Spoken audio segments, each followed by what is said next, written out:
Okay, in response to my video on Dalara Darabi, viewer Real Press said, I'm opposed to the death penalty for minors. And that's one of the issues in Dalara's case, of course, was that she was 17 when the crime was committed. Which, can you hold someone responsible, the ultimate responsibility for a crime they committed when they were only 17 years old? And it goes against my impression of Western sensibilities. We don't do that. In the United States, we don't execute someone for a crime they committed while they were a minor, or do we?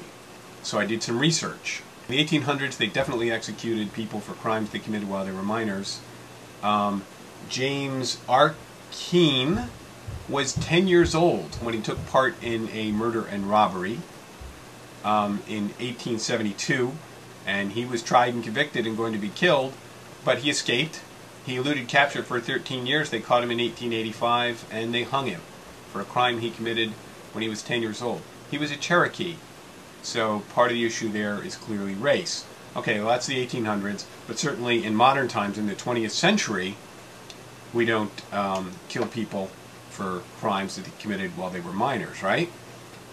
In 1944, George Stinney, a young black boy in South Carolina, was in his front yard. Two little white girls came by on bicycles asking where some flowers were.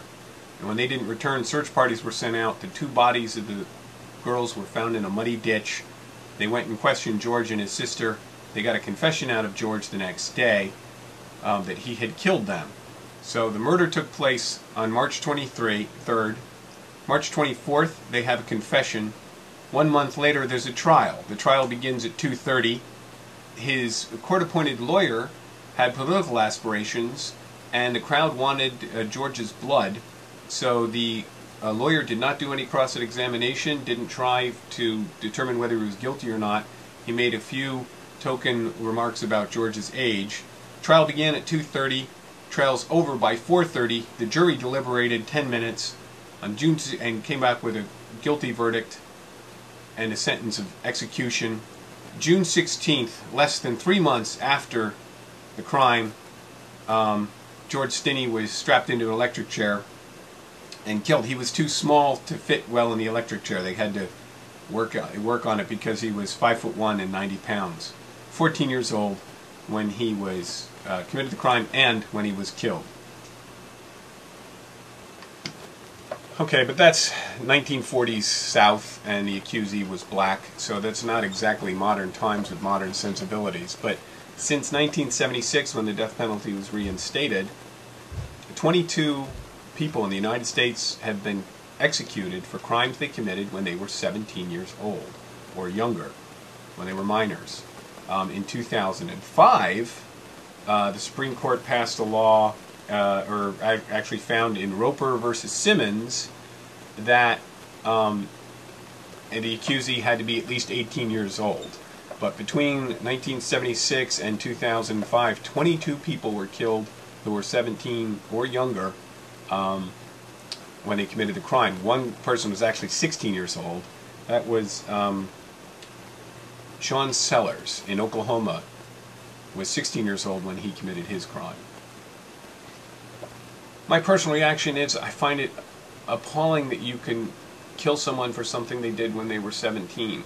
It seems like rehabilitation has to be possible there. Again, that's in the abstract, though. Actually, when you look at the case of Sean Sellers, for instance, he's 16 years old, he went into a Circle K with a friend, shot the clerk. The clerk ran out in the parking lot. He chased him outside and shot him again. He then went home and killed his mother and his stepfather, and arranged it to look like a burglary. He killed his mother. And at some point you say this person is so broken that they can't be fixed. There's no possibility of rehabilitation. That's the thinking, I guess. Also, there was life imprisonment or execution in Oklahoma were the two penalties, and there was no life imprisonment without parole possible. And one of the jurors said later they thought he would get out after 7 to 14 years. He'd be back on the street, and they said that was not enough. So that is why he was executed. But my question to you then is, what do you think about the age limit for executions here in the United States, we have an age for drinking of 21. We don't trust people to drink alcohol until they're 21. You can vote and sign contracts at 18. And Roper versus Simmons says you have to be 18 when you committed the crime in order to suffer the death penalty. But what do you think? It should be the age? Is age an issue? Should age be taken into account? I'd like to hear from you. So make a comment. Also subscribe and rate the video if you like. But do make a comment and tell me your take on age and execution in the United States. Thank you.